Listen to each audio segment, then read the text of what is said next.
Fala, consagrado, você tá bom? Eu tô bem também. Eu sou Felipe e este é mais um vídeo da série Sacramentos do Luangas Class. O seu canal para você assumir a sua vocação e parar de ficar embaçando. Então eu conto com você, dá aquele like maroto e compartilha, senão um bicho vai puxar o seu pé.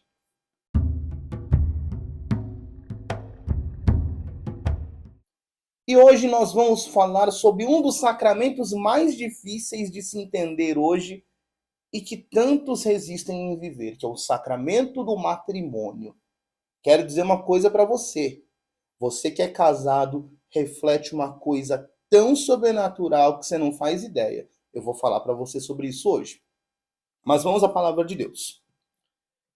Carta de São Paulo aos Efésios, capítulo 5, versículos de 25 a 32. Efésios 5, do 25 ao 32.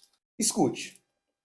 E vós, maridos, amai vossas mulheres, como Cristo amou a igreja e se entregou por ela, a fim de purificá-la com o banho da água e santificá-la pela palavra, para apresentar a si mesmo a igreja gloriosa, sem mancha, nem ruga ou coisa semelhante, mas santa e irrepreensível. Assim também, os maridos devem amar suas próprias mulheres, como a seus próprios corpos. Quem ama sua mulher, ama-se a si mesmo, pois ninguém jamais quis mal à sua própria carne. Antes alimenta e dela cuida, como também faz Cristo com a igreja, porque somos membros do seu corpo. Por isso, deixará o homem seu pai e sua mãe, e se ligará à sua mulher, e serão ambos uma só carne. É grande este mistério. Refiro-me à relação entre Cristo e sua igreja. Em resumo, cada um de vós ame a sua mulher como a si mesmo, e a mulher respeite o seu marido. Vamos deixar uma coisa muito clara antes de mais nada. Falar que esta leitura de São Paulo aos Efésios é coisa de misoginia, de machismo, é a pior ignorância que tem, pelo amor de Deus.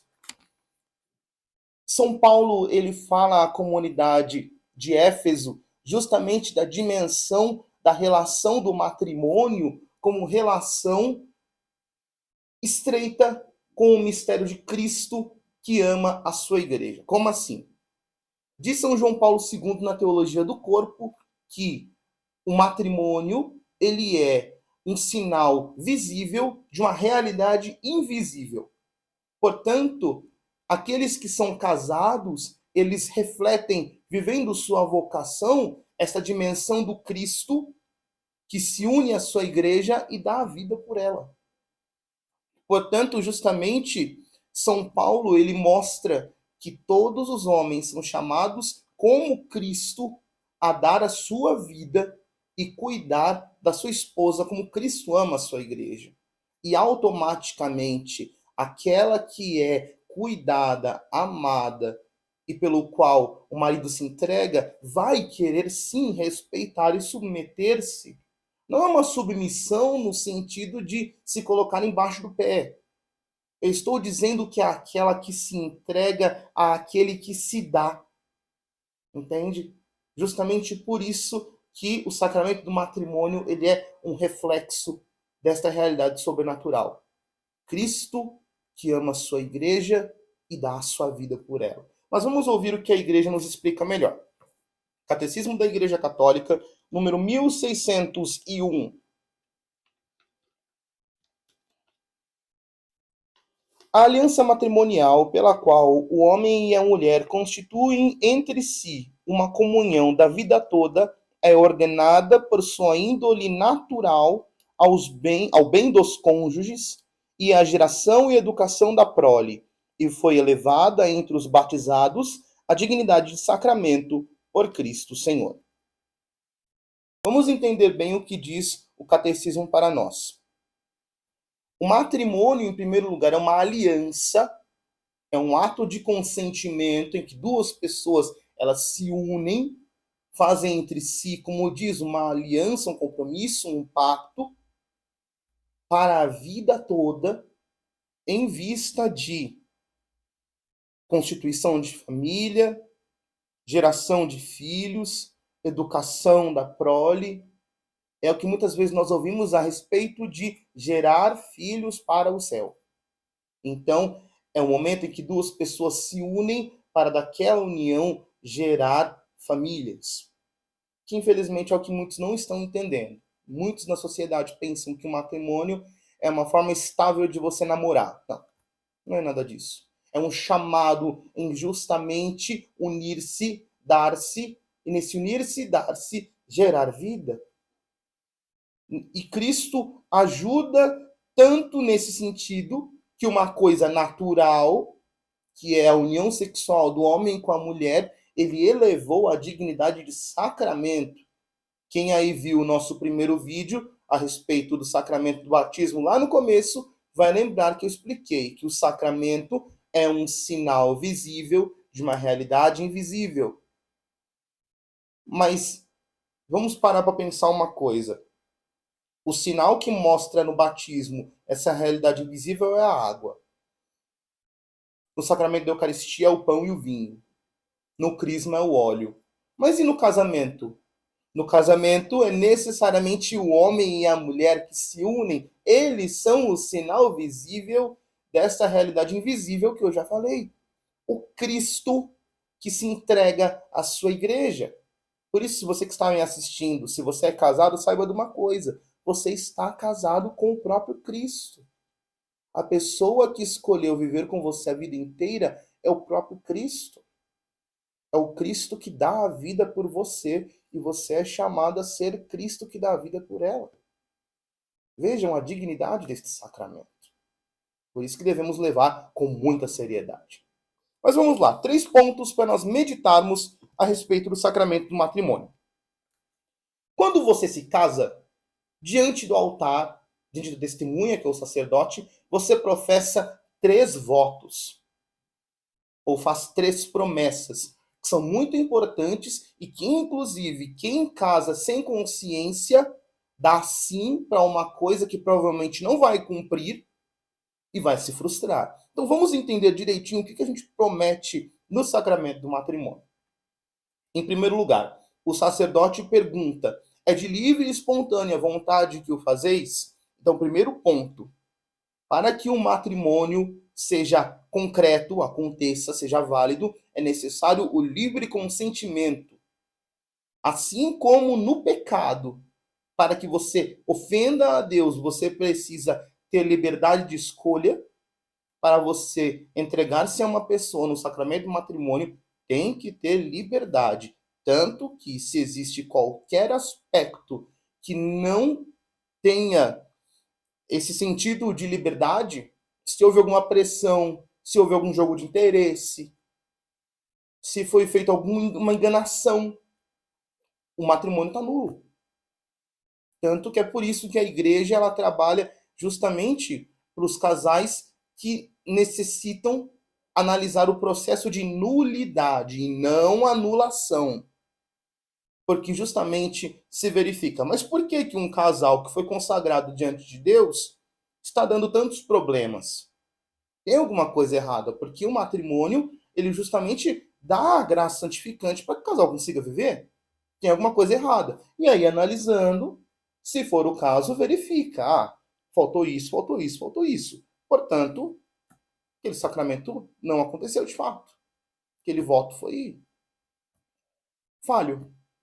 Então, por isso, quando você for casar com alguém, saiba, você está fazendo uma promessa livremente. Se você está fazendo forçado, você vai fazer um grande teatro na frente das pessoas. Não pague este papelão pela madrugada. Segundo ponto, o sacerdote pergunta para o casal: é por toda a vida que o prometeis? É estabilidade. Isso aí é uma coisa muito importante. Eu estou prometendo, como depois se faz nas promessas, amar e respeitar na alegria e na tristeza, na saúde e na doença, todos os dias de nossas vidas. Portanto, eu estou me comprometendo a permanecer com aquela pessoa todo santo dia. Independente se ela está de bom humor ou mau humor. Se ela está rica ou ela está pobre. Independente, doente ou sadia. eu me comprometo a permanecer com aquela pessoa e doar a minha vida por ela todos os dias de minha vida. O próprio Cristo fala no Santo Evangelho: o que Deus uniu, o homem não separa. Nós temos que entender essa seriedade, porque a gente se compromete diante de Deus com isso. Você se colocar diante do altar para dizer isto, te compromete.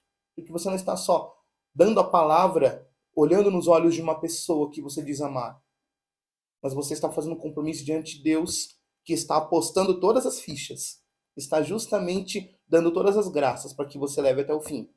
E você vai prometer estabilidade, mas pronto a divorciar a qualquer momento? Onde está a confiança? Onde está a validade deste sacramento? E por fim, o terceiro voto. O sacerdote pergunta aos noivos: estáis dispostos a acolher todos os filhos que Deus vos mandar e educá-los na santa fé católica? Só que é uma coisa muito importante. Aquele que casa, ele é chamado a constituir filhos e estar aberto, sim, a acolher todos os filhos que vierem. Por isso mesmo que a igreja insiste que a relação sexual do casal tem que ser, sim, aberta à filiação, à procriação.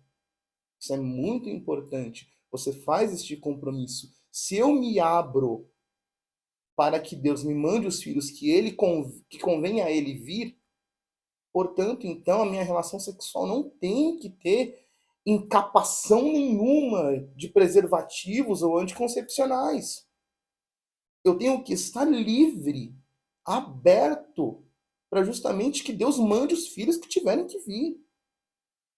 Infelizmente, nós temos essa cultura do anticoncepcional em que cada vez mais as pessoas estão se plastificando e se fechando, tornando a relação sexual cada vez mais vazia. Só um jogo de prazer, sem uma abertura, sem uma entrega verdadeira.